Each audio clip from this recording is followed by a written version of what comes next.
Okay, so the prognosis on landmarks is still not very good because I found that we have enough things to do still. I'm hoping to get to the landmarks,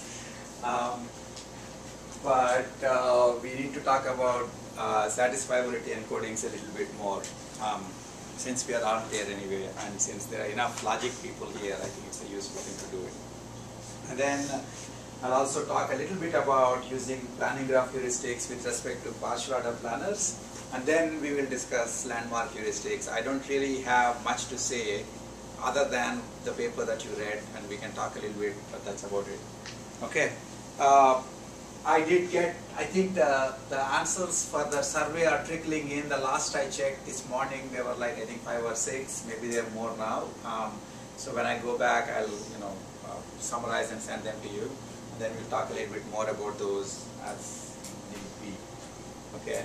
I did notice that at least one of the early people said my handwriting is not good, and I'm not at all very happy about this. So I put that right there so that you can read the whole handwriting, nothing but it. But anyway, what do you mean my handwriting is not good? Okay, maybe I should have asked you guys to put the names just for that. Okay. So we went through this quickly last time. I just want to go through this once more, and then we'll also talk about how we can get encodings, SAT encodings, without actually looking at planning graph. So we sort of blundered into this part, right? Remember, we had a planning graph and with mutexes, and then we found that you can do backward search on the planning graph. If you have mutexes and if you look for a subgraph of the planning graph that has no, that supports the goals, and then no pair of actions that are selected are mutually exclusive, then that actually corresponds to a feasible plan, so that you can actually execute in the real world and it will reach you the goals, get you the goals. Okay. And when we saw that, when we realized that finding a subgraph of a planning graph is essentially an NP problem, and we were actually separately generating special purpose search algorithms for this.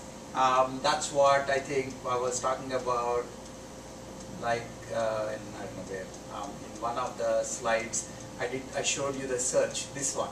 I showed you the search, right? And this basically was doing this NP problem. This, actually it's an NP complete problem. It's solving this problem by essentially picking action, picking sub-goals, and then backtracking as needed and so on. And then even as we were doing it, we could see it's sort of like a CSP problem, right? Because you can think of these as variables, and they have all these values. And when you select the values, then you'll get new variables into consideration. By the way, that is a little point that we'll get back to, in like a couple of minutes. First we'll look at planning as SAT, but if you actually look at planning as CSP, one interesting point is, yes, these are variables, and these are the values for the variables. That means any variable, the values for the variable would be all the actions from which there are edges onto that variable. Okay, that much is good enough. But one funny thing, of course, is when you give a variable a value, suddenly new variables come into being. Okay, from the point of view of CSP.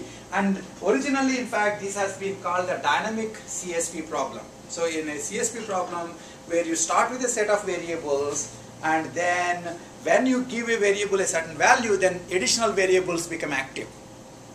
Okay, and now they have to be given values. And when you give them values, some other variables become active. And you have to give values to them too. And the constraints, there may be constraints as to which values these variables can take, which you couldn't have cared less when you were here. It's only after you gave values here did some of the variables become active, then their constraints become active. Okay, so when you convert into CSP, it becomes what's called a dynamic constraint satisfaction problem. And it turns out it's syntactic sugaring. In fact, we will notice in a minute that dynamic constraint satisfaction problems can be converted back into static constraint satisfaction problems. In fact, since I'm mentioning this, I might as well do this. All you need to do is if in fact originally the goal, let's say in this particular case, this is an unfortunately bad example because each variable has exactly one value here. But let me talk about the CSP1 since we are here.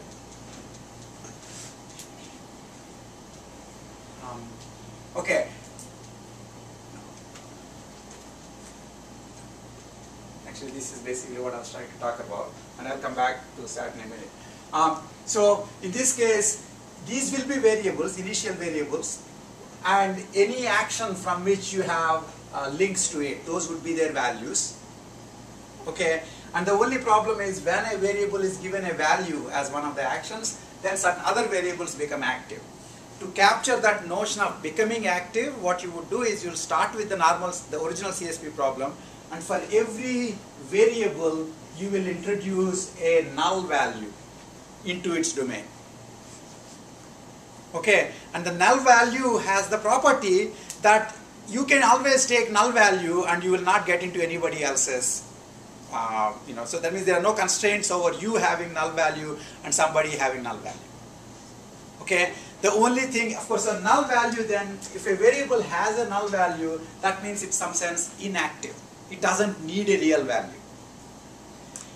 When I say a variable became active, all I need to do is there is a constraint saying that that variable cannot have null value, which means it should have one of its real values. Do you understand what I'm saying? Okay, so with just this one trick, you can actually convert what would be a dynamic constraint satisfaction problem into a static constraint satisfaction problem. Okay, so last time we were talking about SAT encoding for this graph, and then I will contrast that to the CSP, and then we'll go forward. So for the SAT encoding, what did we do? We said so there's a whole bunch of variables, the propositions, and then the axioms between the propositions. The rules of combining the constraints between what valuations different proposition symbols can take. Okay, so you have, and then I also said the propositions correspond to the state variables indexed by the level at which they are appearing in the planning graph. So there is at RE0, at AE0, at BE0 are the propositions corresponding to the initial state, and in fact they all must be true. So in fact there is a constraint saying this and this and this. That means they all must be true. Okay, and similarly the goal essentially says that in this particular case I want in A and in B. This is some kind of a rocket problem. So A and B should be in the rocket, and so in A1 and in B1 must be true together. That's another constraint. And then the additional constraints are of the following two types. One is if you have a condition true at this level, then one of the actions supporting that condition must be true in the previous level. Remember, actions and propositions, they are all just actions as well as planning graph propositions. They are all just SAT variables. There will be action SAT variables, there will be proposition SAT variables. Okay, and what we are doing is an action SAT variable at this level must imply that one of the proposition SAT variable at this level must imply one of the actions supporting it in the previous layer is true. And if it's only single action, then you just write the single action. If not, you write the disjunction. Okay? So in this particular case, actually all of them have single actions. That's why I just said in A1 implies load A1, in B1 implies load B1, at RM1 implies fly R1, at RE1 implies, notice that at RE1, the only way you can get at RE1 is the persistence of at RE from the previous level. So that will become one more. Each of the persistence actions is also a SAT variable now. So if you convert any of these things, you'll get a huge number of SAT variables and the constraints between them. Okay. The trick, of course, in writing anything into a SAT problem is you write right number of constraints such that any model for the SAT problem will correspond to a valid solution to the original problem. So this is a reduction. This is what you do in NP reductions too, right? I mean, you converted the planning problem into a SAT problem using this, And if the SAT problem has a solution, then you should be able to quickly convert that into the planning problem solution. And in our idea, what would be done is that once I give you a SAT solution, then you will just consider what are all the action variables that have true values. And those are the actions that need to be done. That's it. Do you understand what I'm saying? Okay. So this is one set of things. You know, a proposition at a level implies one of its supporters in the previous layer. And I mentioned last time that you can think of this as an explanatory frame axiom, in the sense you are writing a frame axiom here saying the only way something can be true here is one of the guys supporting it are true in the previous layer. One interesting thing, even as you're looking at this, and that becomes clearer in a couple of slides, is the planning graph. Even if the planning graph is not there, you could have written this stuff.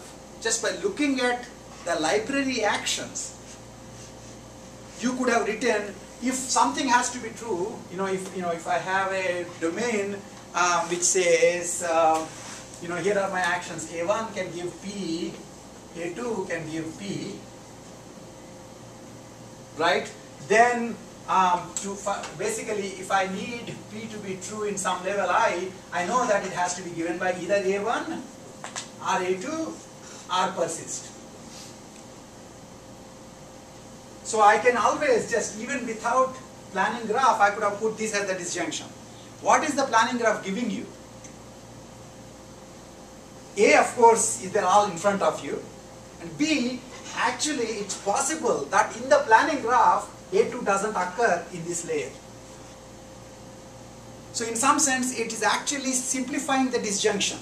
You thought any one of these 10 actions can give it, but 7 of the actions can't even be feasible by the previous layer. And so in some sense, the planning graph encoding is tighter encoding. It's a tighter encoding in the sense it basically makes you realize that certain assignments won't even be possible upfront. The solutions would be the same.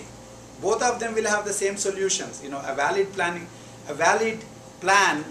assignment for this kind of encoding or the planning graph based encoding would be a valid plan. It's just that this would be a loser encoding. A loser encoding means you are likely to go down farther, fail, come back. A tighter encoding would be faster. Okay? So that's one type of constraint. The other constraints basically say if you have an action variable at a level, then all its precondition variables must be true in the previous level. Okay? And so action in load A1 implies at R is 0 and at A is 0. This is a conjunctive clause, conjunctive constraint. Okay? So I got these done, and about the only thing left then is how many actions can be made true at each level. Are there any constraints? If I stop right here, okay, and then I look for, if I stop right here and I look for the valid planning graphs, valid models for the SAT encoding, they sort of correspond to your relaxed plans. Because you are saying any number of actions can occur anywhere. Okay? But you do know that only certain actions, certain combinations of actions can actually be done at each layer. If you're trying to do A1, A2, A3 in the level 4, then no pair of them should be statically mutex. So it's this last set of constraints are the static mutex constraints. Those are mutex constraints. In fact, even these static mutex constraints, the static ones, you can look at the library and find out which are statically mutex. What do you additionally get if you look at the planning graph? If you have propagated the mutual exclusions, then you get a little more number of mutex constraints that are in the deductive closure of the original mutex constraints.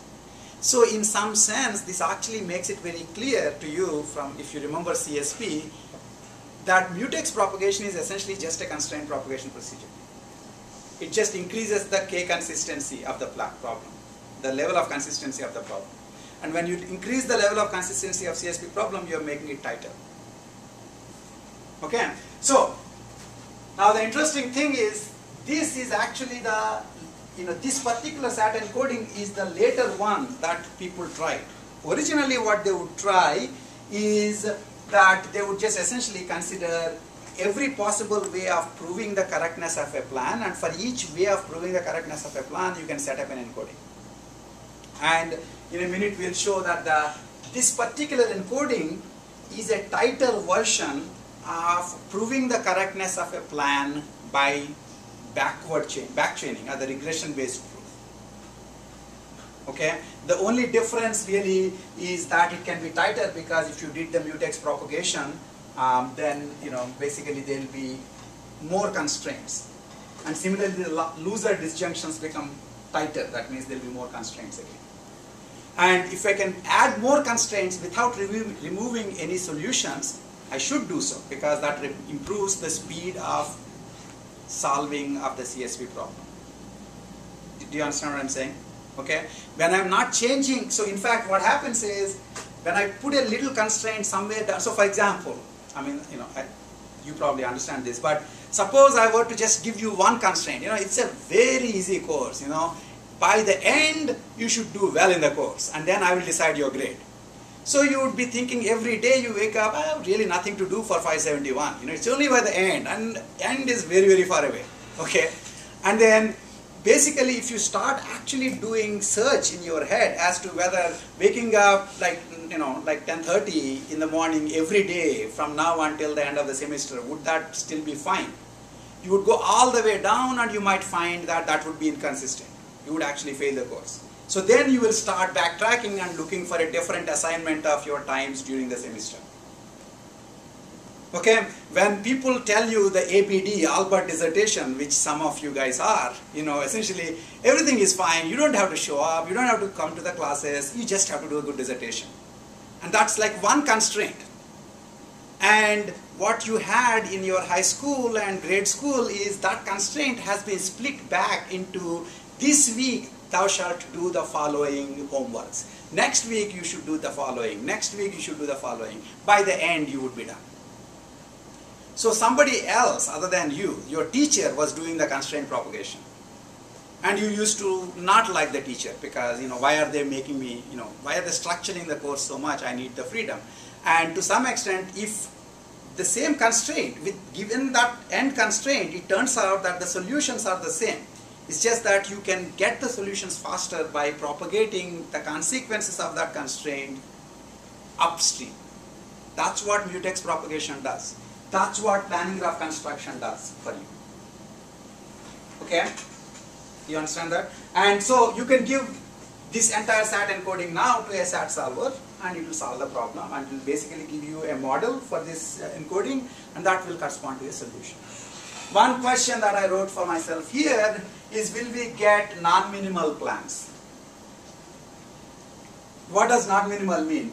Is this constraint, so the question here is every satisfying assignment for this set of constraints going to be a valid plan for the problem? First of all, these are supposed to be theorems, we should be proving it, okay? But nobody really does, okay? Nobody really does in the SAT literature, SAT encoding literature for planning problems. Maybe one or two people have proved it, but normally people just say, don't you realize that these are sufficient? Okay. So the one problem with that, don't you realize that these are sufficient, is that sometimes then I can say, did you not realize that we both were wrong yesterday? Right? And so it turns out that if you do this, you will actually get every model for this encoding would be a valid plan.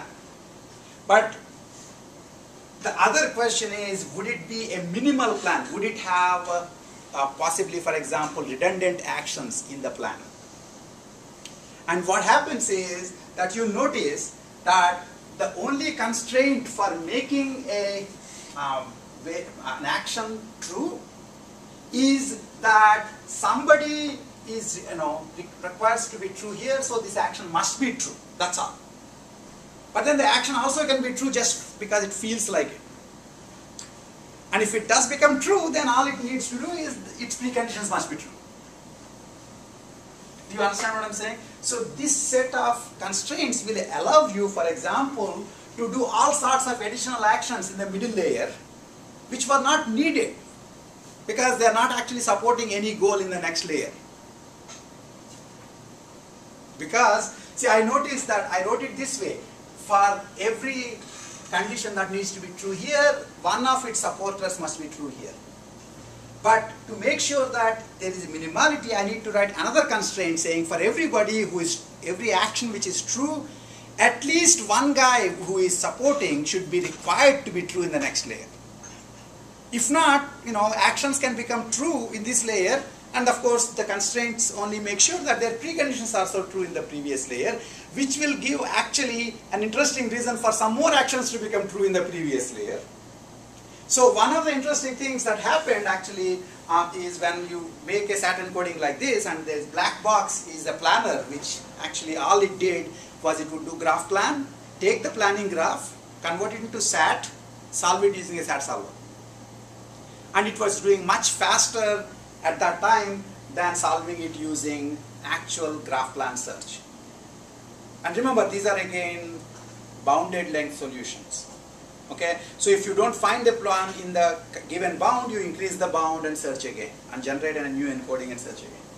And one of the interesting things they used to find is that the plan they will get, they will be done very fast, but the plan they will get would be oftentimes having 20-30% more actions than are needed. And that's not surprising given what you realize here. Okay, and so of course this work actually, this strand of work then added a post-processing framework after your redundant plans are generated. Then you write another post-processing step which goes and says, hey, what are you doing here? You're not supporting anybody. Off you go, and you remove this action. And when I remove it, then anybody whose only purpose seems to be supporting this action, they go. Right? So you, rather than, so interesting question is, you could reduce the minimal, you can either stop generating non-minimal plans to begin with, or you can generate them and simplify them. And it turned out empirically it's actually better to generate the non-minimal plans and simplify them than vice versa. Now all of these you can have a little time project and try to prove to yourself empirically, but it sort of has been done once. Okay. One question is, so since I'm talking about minimizing a plan, how hard is it to minimize a plan? So if I give you a sequence of actions for in fact, in this particular case, actually you have sequence of steps, right? A1, A2, A3, followed by A4, A5, followed by A7, A9. That's my plan. That's how the plans generated by this would look like. Okay, so what does minimizing mean? I told you one simple idea, like in this case A5 is not supporting anybody here, and so you should be able to actually say this guy is redundant, and if in fact this guy's only purpose is to support preconditions of A5, this guy becomes redundant, they can all be removed. However, that is the easy case. If you are on the other hand trying to talk about exact minimization method, that means given a plan, you will be able to remove all redundant actions. That would be an NP-complete problem again. Because essentially you could have situations where you will have subsets of actions can be removed completely. Okay, if you are surprised at this, think about the following problem that actually is an interesting one in its own right. So take the normal blocks world. Okay? Except you throw in color of the blocks into the mix. So in the beginning, A is on B, A and B and C are on the table, and they're all red. In the end, A and B and C are A on top of B on top of C, and they're still red. Okay? Now, not only do you have stacking operations, you also have painting operations. Now think about the following thing. Suppose I give you a plan which says first paint A blue, then B green, then C yellow, then solve the problem and then repaint them into the correct colors. Now there is no single action here which is doing useless stuff. If you remove the last painting it back into red, then the block won't be red. So he'll say, I am doing something useful. I am doing redness. Okay, so I get to be there. This is how organizations with inefficient employers are generated. You know, essentially everybody seems to think we are doing something useful, right? So this action will be doing, I'm converting the stuff into red. And I am giving him what he needs, which is it should not be red to begin with. So I'm making it green, just so that he can then make it red, so that he can be happy. Do you understand what I'm saying? That's why actually complete minimization is NP-hard. However, you can generate polynomial time procedures which minimize the plans to some extent, and which will still be better than nothing. So that fact, if you read all of this part is what it's saying. Most SAT-based planners have a post-processing step that attempts to remove some of the redundant actions. Not all of them, because removing all the redundant actions is actually NP-complete again. Okay? Questions? Okay. I mean, of course, the reason SAT solving, planning a SAT has been very useful is, in fact, it's actually interesting to understand why is it that converting everything into a SAT and solving it using SAT solver is faster than actually doing this search, which was the original search that was being done at that time. And one idea that you can actually understand even now is this. If this entire thing is a CSP problem, there was no real reason why you must first start with these variables, give them values, then these variables, give them values, and go in that direction. If you have a CSP problem with 100 variables, you can pick the variable number 57, give it true, false. And then variable number 64, give it true, false, until you fail, or in which case you backtrack. So the order in which you are supposed to heuristically select the variables may not have anything to do with the level by level structure of the planning graph. The level by level structure was to make us happy. It looks good. Okay, it seems harder to say, oh, I want this to be true, then that means something should be here that needs it, and something should be here that gives it. That kind of a reasoning is hard for us to kind of make a picture of. But when you convert it into SAT, that's exactly what it's doing. It basically, it's all like a big soup of variables. And then whichever is the most constrained variable, it will pick that and give it a least constraining value and move on. And if it's a SAT solver, what it does actually, most SAT solvers either, most likely will do unit propagation and see which is the best variable to pick using the unit propagation. Okay, so that's like an intuitive reason as to why converting this into SAT actually gave you more freedom.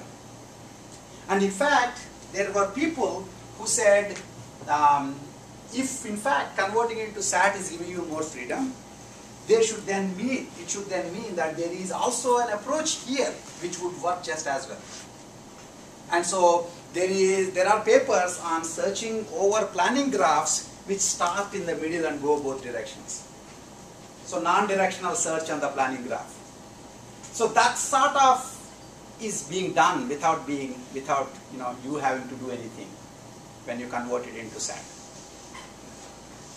Okay? Okay.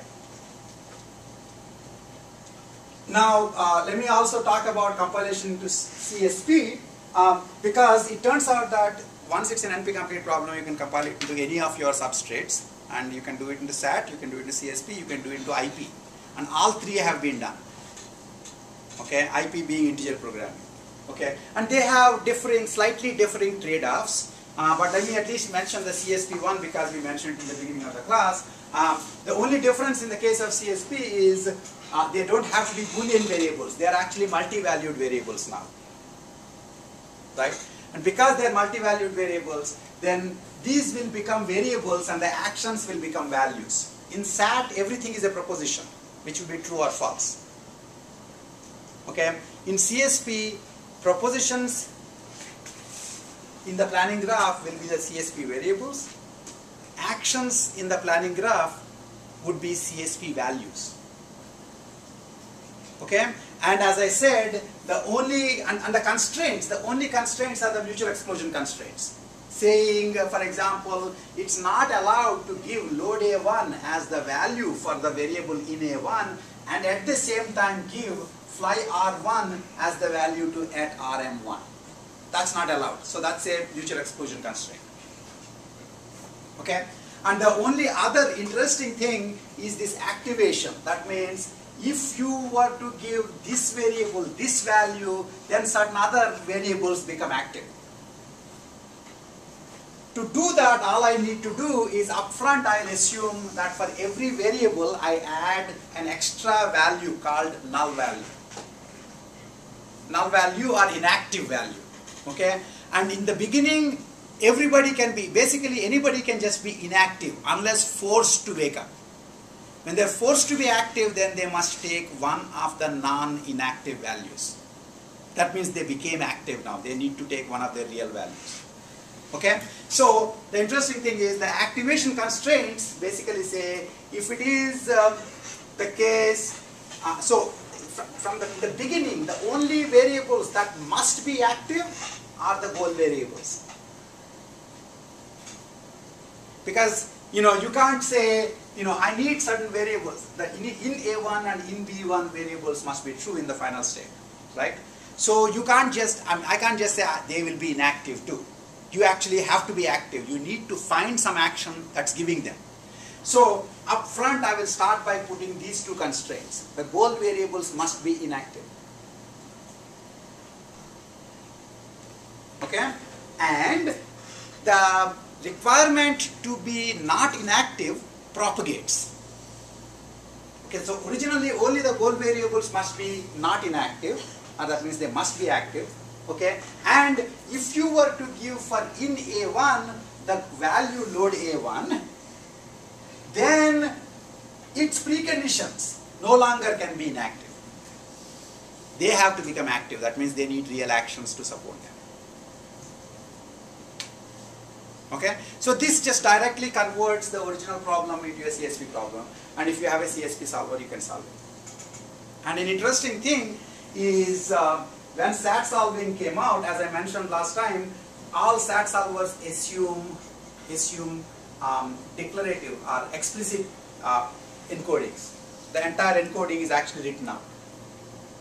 Okay, CSPs on the other hand have actually been written in such a way that constraints can be pieces of code.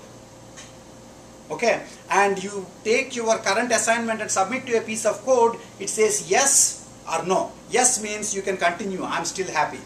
No, I'm already unhappy, you may as well backtrack. Okay, and as I said last time, the reason SAT solvers died in the early days was because the size of the encoding was so big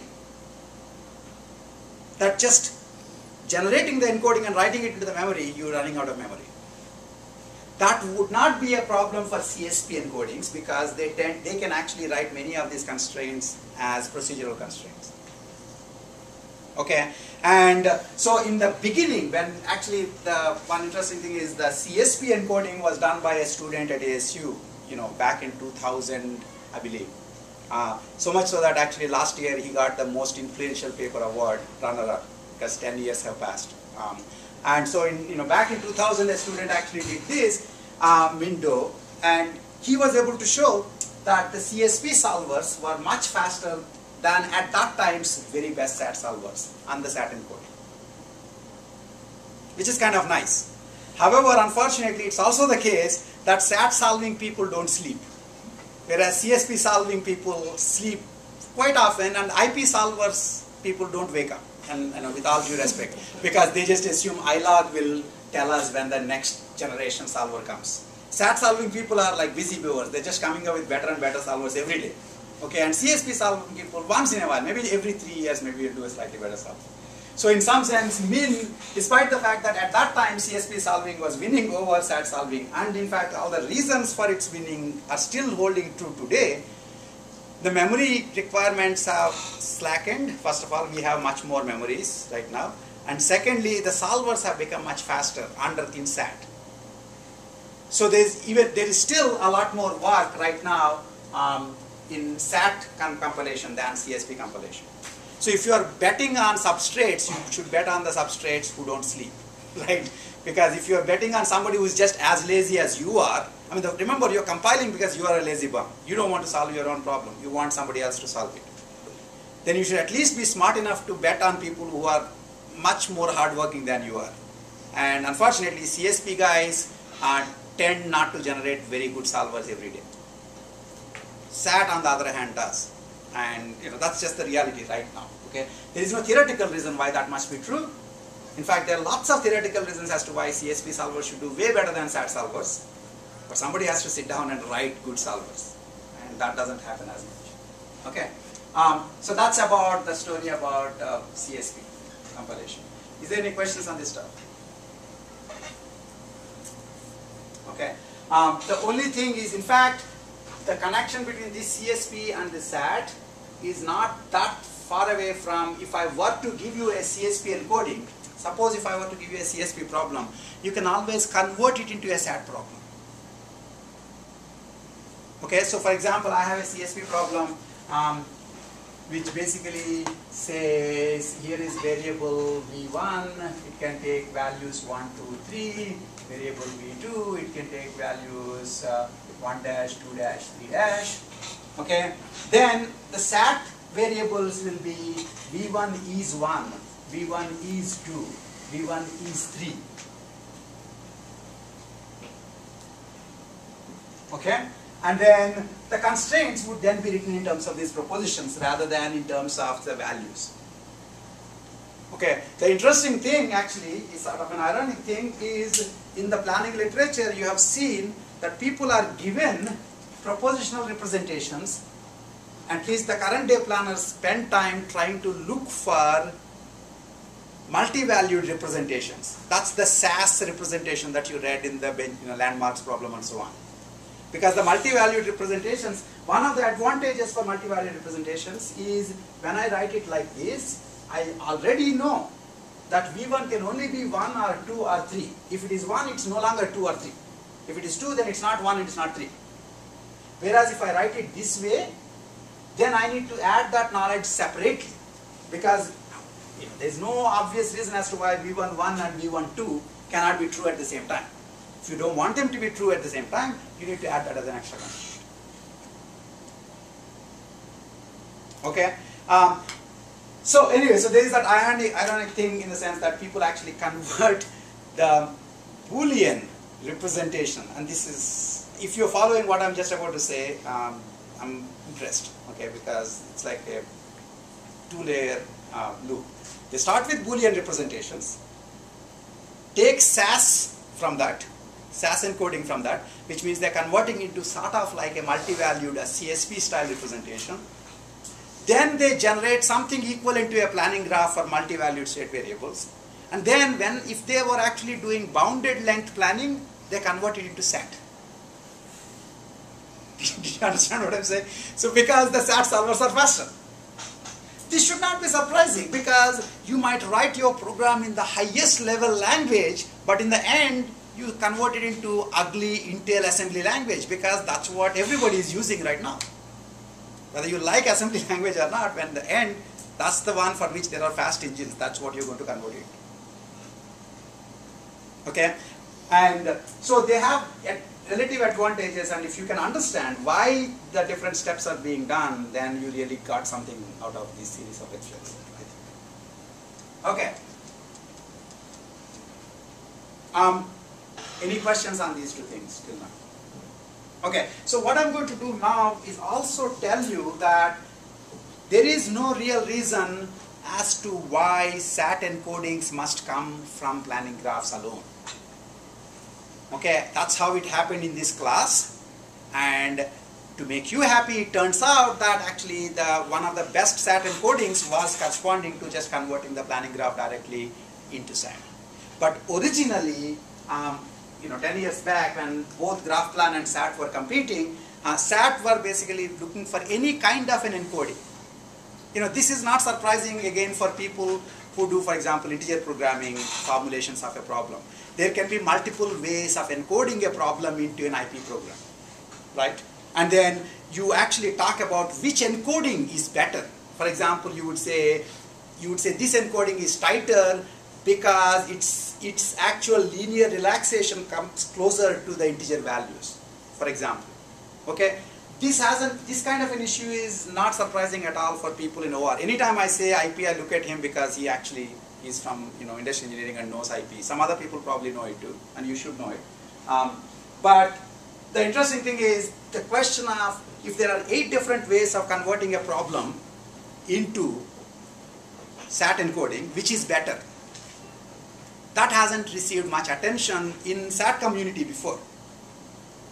But it has received lots of attention in IP community. And you should not be surprised at all that this is an important issue. Right? For example, if you take SAT to be Intel assembly language, sorting is the problem. You can convert sorting into Intel assembly language code in this thick a book number of ways. That thick a book corresponding to Knuth's volume 3. Right? And those are all the different ways of converting sorting problem into Intel assembly language. And they have very different trade-offs. Right? So it should not be surprising. You can't just assume there is one way of writing planning as SAT. Okay? I showed you one way, but there should be multiple ways. Okay? And so, where do the multiple ways come from? And in fact, I once mentioned that SAT would be the second easiest way to solve planning problems. I hope I mentioned this. Okay? If you don't have the time to solve it yourself, converting it into SAT problem is the second easiest, second best way of doing it always. Okay? And of course, why is that the case? It's because to be able to solve a SAT problem, all you need, to convert planning into SAT, all you need is a procedure for checking whether a given plan is a solution. And it is that procedure that you actually put into SAT. Okay? So what that then means is, for every way you can prove the correctness of a plan, there is a way you can write a SAT encoding.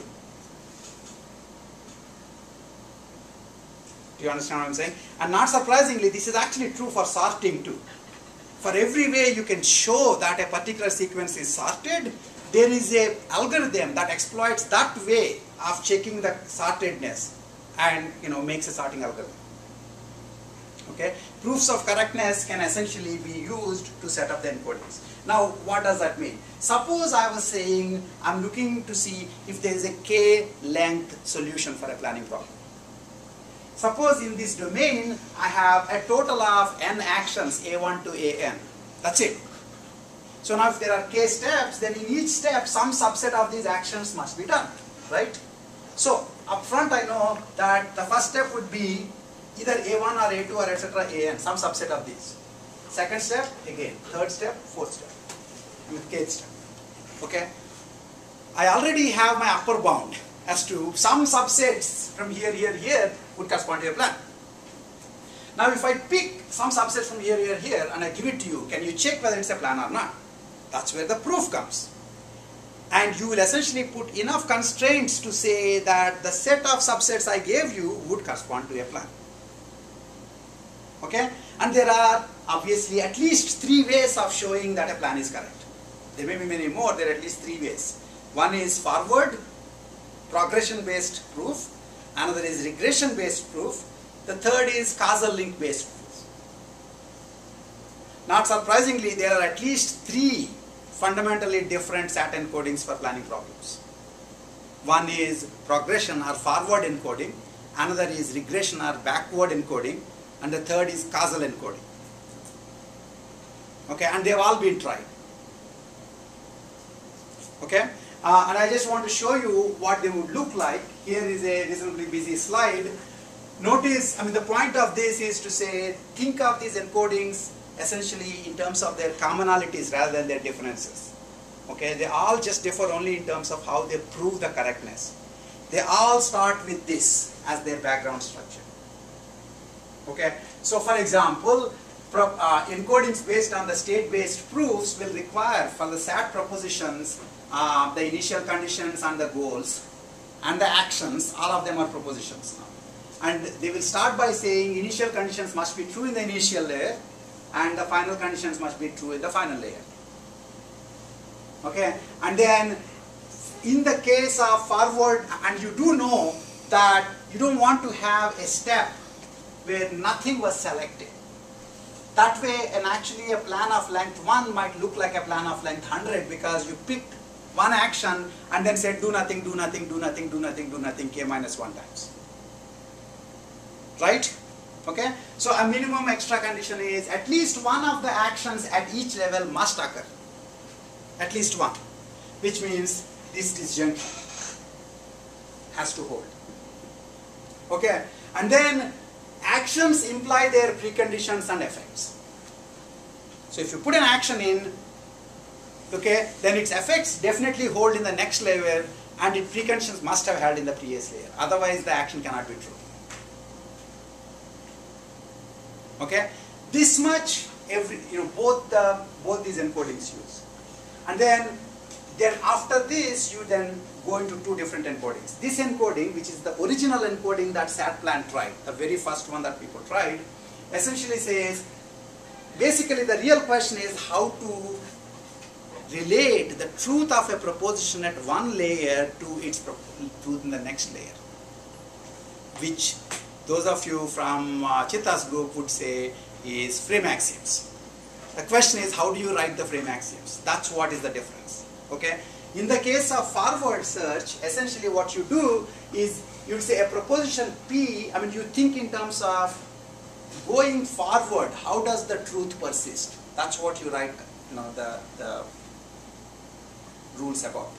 Okay? So you would say if Pij is true and the action and a particular action ak appears in the next layer, j plus 1, then Pi will also be true in the next layer. You write this constraint for every action that doesn't have an effect on Pi. Do you see what I'm saying? It's just a syntactic thing. You look at what you are trying to, for each condition you are writing a whole bunch of frame axioms. You say if this condition is true here and this action which doesn't affect this condition occurs, then this condition will also be true next layer. Okay? Now, the worry that you have is if I were to write this action thing, then it's true that AK did not kill Pi. What if AJ killed Pi? What if some other action killed Pi? Did you understand what I'm saying? So here is Pi is true. An action that is occurring, A10, will leave Pi true, so Pi will still be true. That's what this constraint is saying. But what if A11 is also occurring and that kills Pi? And so because of which Pi becomes false. Do you understand what I'm saying? That is not a problem because I write one extra constraint. I say only one guy gets to talk per step.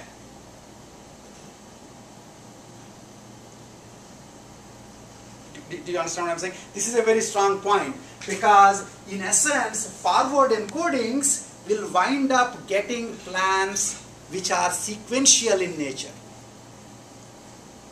Which means if this plan, let's say 1, 2, 3, 4, 5, 6, 7 actions, it could be found in an encoding of size 3 by this encoding, but it requires an encoding of size 7 by this encoding. Because every action must occur in a separate layer. It's a strictly sequential.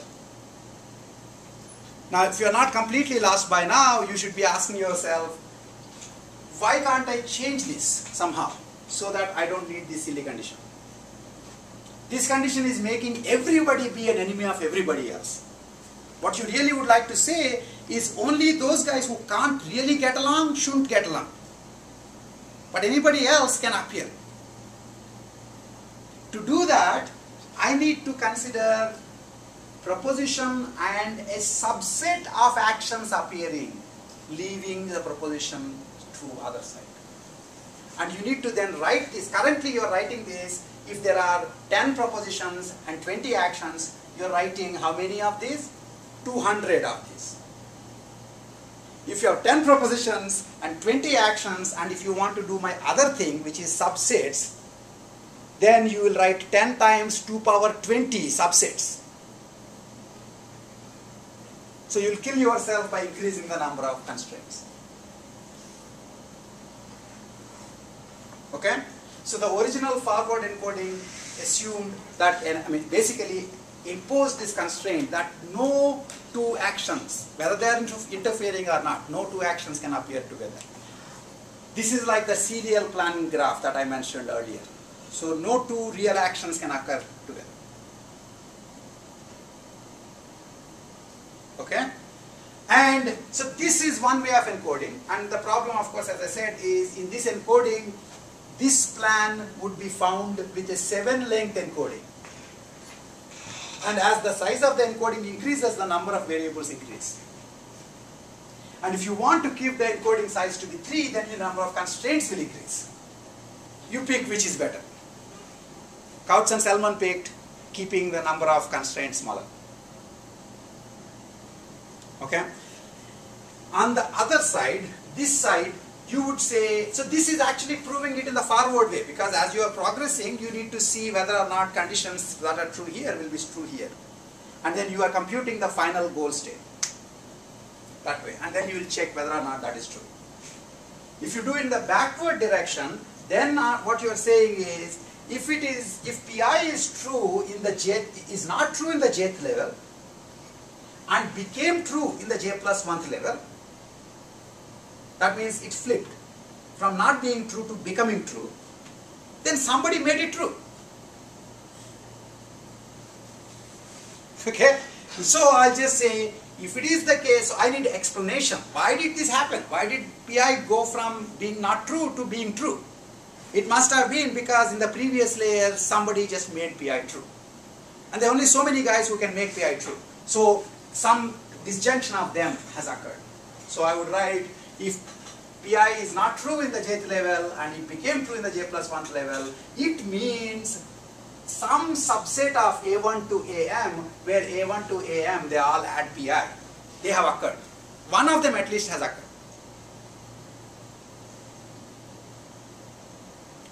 One of them at least has occurred. Now the advantage of writing the frame axiom this way is now I no longer have to say that only one action should occur at each layer, because each condition's flip is being explained separately. Okay? And so then the only thing that I need to write here, instead of writing this constraint which says no pair can occur together, I get to write no pair of interacting actions occur together. No pair of interacting actions occur together. Okay? That makes all the difference. Now, with this encoding, in essence, the SAT solver would be able to find a solution to this in encoding length 3, whereas the SAT solver won't find a solution for this encoding until length 7. Okay?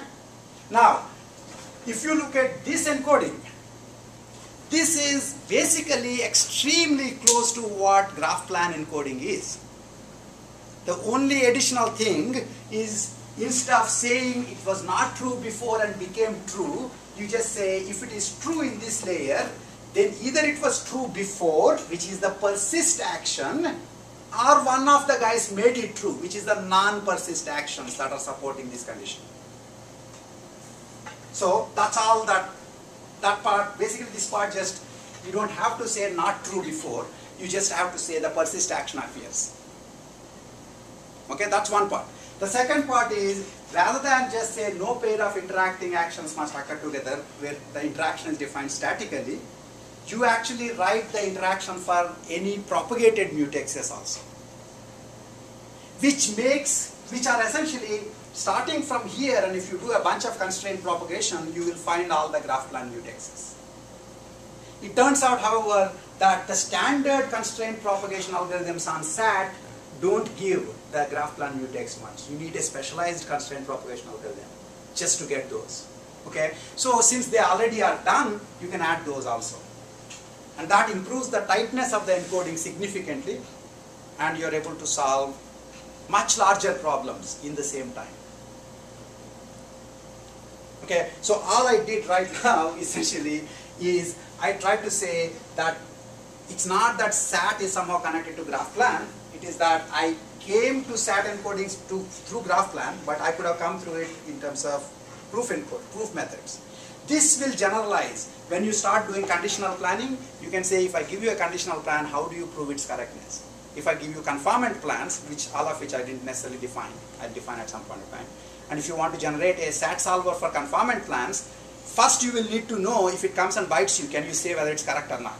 Okay, so in any problem, you'll first check the correctness criterion. And the SAT encoding can always come as soon as you have a correctness criterion. That's why it is second best way of solving the problem always. It's ready as soon as you figured out whether or not the problem is correct. Then the question then becomes how to do the encoding more and more efficiently. Okay, now one interesting thing is actually I noticed that I have already pushed past your levels of endurance with this, looking at your faces. So I will actually probably skip through this. There is a way of writing encodings which correspond to the causal proofs. That too can be done. Okay, and it's been done, and originally when Kautz and Selman wrote this, they hoped that the causal encoding will actually do better than either of the state-based encodings. But that didn't work out fine.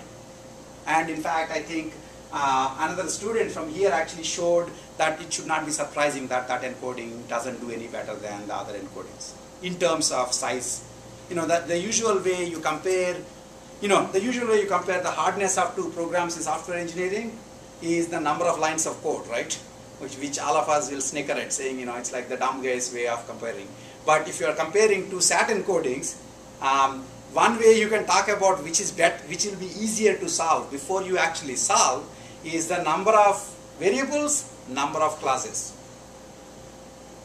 If some encoding has both more number of variables and more number of classes, maybe it will be harder to solve. Of course, even as I am saying that, some of you who know the SAT phase transition know that that's bogus, right? Because if it is below 4.3 for a random instance, which is the number of classes by number of variables, then it's actually easier to solve. But more or less, just like software engineers assume that the number of lines is a good metric for the difficulty of code, SAT encoding people assume that the number of variables and the number of classes is a good measure of how hard it would be to solve it. And then they will make qualitative assumptions based on that, and then they'll also test it on some number of real encodings and see whether or not they're faster. Okay, originally the argument as to why causal proofs is better was based on the fact that there are supposed to be fewer number of variables and constraints, but then it's been shown later on that that's not true, and it's also been shown that in fact it's harder to solve, at least at one point of time. Okay, so I will skip that as far as the causal encodings is concerned, and now this picture should make sense. Okay. By the way, this morning I just read this, so looking at these slides, so apparently Facebook, which I don't have an account on, is all blue, and do you know why most of the default background on Facebook is blue? It was just today, it was in one of the articles. So this guy Mark Zuckerberg is colorblind, he's red-green colorblind. So the only thing he could see when he generated the original Facebook was blue. So he put everything in blue. Okay, and so now of course you're stuck with blue Facebook. And the reason you're stuck with these blue slides is not because I'm colorblind. I can actually see all the colors. They were generated for like a talk many years back when I had to give them with real slides, the photographic slides. And they told me that you should always have blue background for these slides. So that's why I generated them.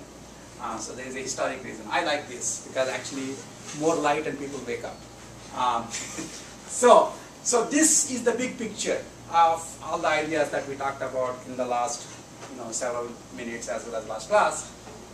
If you start with bounded length planning, you essentially can set constraints to encode the lines of proof, and then you can convert those encodings and then you solve the constraints.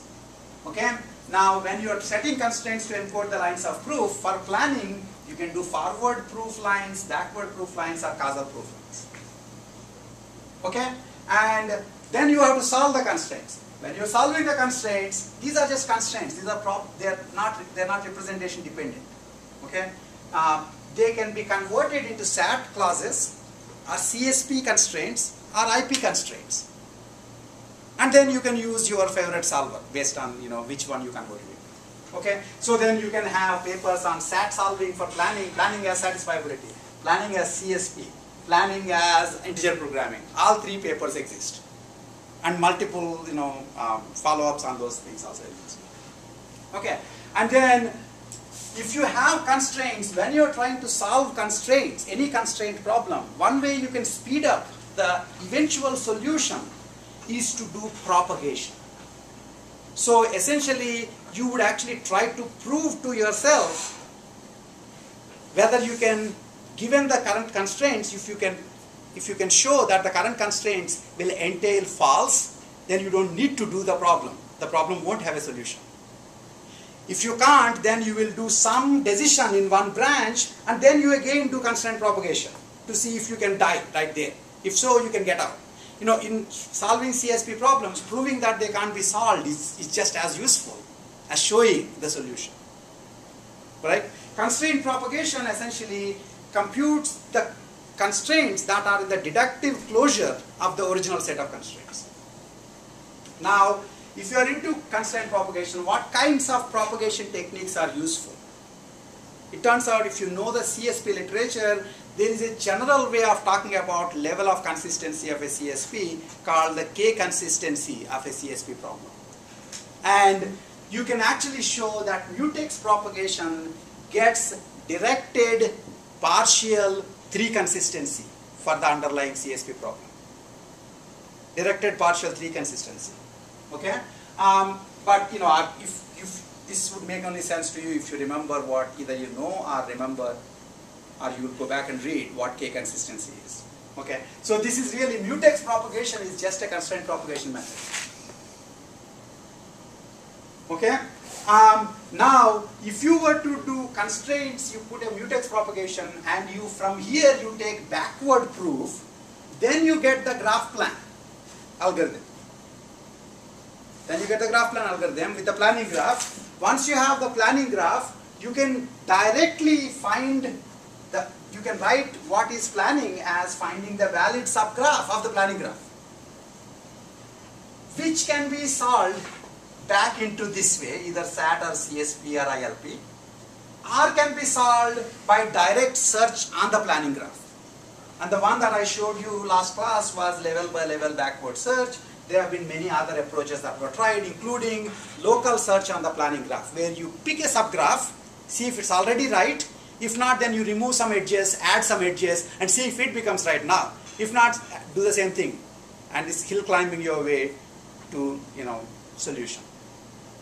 And in fact, there was a planner called LPG, won the competition back in 2003 by doing local search on graph plan. And it was doing quite well in 2005 also, actually. Okay? So that's another idea. Now, once you have the planning graph, you can also make the planning graph as a basis for heuristics for conjunctive planners. Which also should mean that since planning graph is connected to constraints, an encoding of plans can also be made as a basis for heuristics. I haven't taught you in the class, but there are papers now which, for example, will start with an encoding, relax the encoding by removing some constraints, solve it. Okay, so for example, remember when I gave you the graph plan encoding, right? If I did not have this constraint, solving this encoding will be like computing the relaxed plan. Maybe it will be costlier to do it this way than to use the planning graph, but actually start with a planning, encoding and removing constraints, relaxing constraints will give you a heuristic. Okay, and from the IP literature, this is not surprising at all. In fact, in IP, what you would do is you would have the difficult constraints or the integrality constraints, and you would act as if integrality doesn't matter. Then it will become a linear programming problem, and you try to solve the linear programming problem, that will give you a bound. And the first way to solve integer programming problems is find the LP relaxation, find the solution for that. Based on that, you branch both sides of the fractional solution. Okay, so that sort of a thing is also possible. And so the reason I brought this up is they're all connected. And your ideas for your, if you're trying to do any work in this sub part, which is the planning part, you need to understand how each of these pieces connect to each other. That's where the ideas come from, not based on individual papers, because things to be done in that paper have already been done. And when people write future work, you know how you write future work. Any of you write papers? I mean, some of you wrote papers, right? It's like, oh my God, I need to write some future work. Let me write something. Okay, that's not really what you're going to do. Okay, and anything interesting that needs to be done from your paper, you will never write it because the other guy will do it and get the paper. Right? So you would actually send them the wrong way, right? If at all you know what to do. Okay, so the way you get the future work is look at all the papers and look at the bigger picture. That's one way. It may not be the only way. Okay, that's how that connection is. And so if you understand that picture, a couple of weeks from now, then you haven't forgotten everything. Okay? Now, I have 10 more minutes and I would not get to landmarks, but I will complete the planning graph discussion. Okay? So there are two pieces that I left. One is when I had negative interactions, I said you cannot do relaxed plans when you have planning graph heuristics if you have negative interactions, because finding the relaxed plan would be like finding the plan. You understand that? Right? So, then what is the, and so then we were stuck with having to take the level heuristic. Level heuristic was basically the first level are the conditions are present and no pair are mutex. But the problem with that is that it misses positive interactions. That means if some subset of goals which are not mutually exclusive but actually have opposite side, that means they have positive interactions, they can, one action could have given all of them.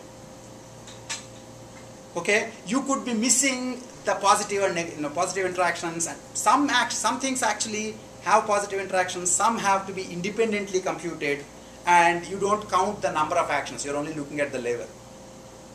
Okay, what you need to be able to do is separate them. So here is an idea, one heuristic that was tried again by a student from here, and it's actually probably one of the few heuristics which was tried, which involves negative interactions on top of the planning graph. And you can think of that as take the length of the relaxed plan. So you have the planning graph with mutual exclusions. You ignore the mutual exclusions, compute the relaxed plan. Take the length, that gives you a number. Add to it some penalty for negative interactions. Okay, suppose I'm trying to actually compute the set, the value for a particular goal set PQRS. Then this is the length of the relaxed plan for PQRS. And if this assumes that it can take into account positive interactions and independencies, but it would not take into account negative interactions. So for the negative interactions, I will check to see among these PQRS, which is the pair that is like hardest, biggest enemies of each other. And for them, I add a penalty. And the way you can think about this is delta PQ. What delta PQ is, so basically I'm taking max over all pairs from the set PQRS such that delta PQ is the highest. What is delta PQ? Delta PQ is the level at which PQ are present without being mutually exclusive minus max of the levels at which any of them are individually present.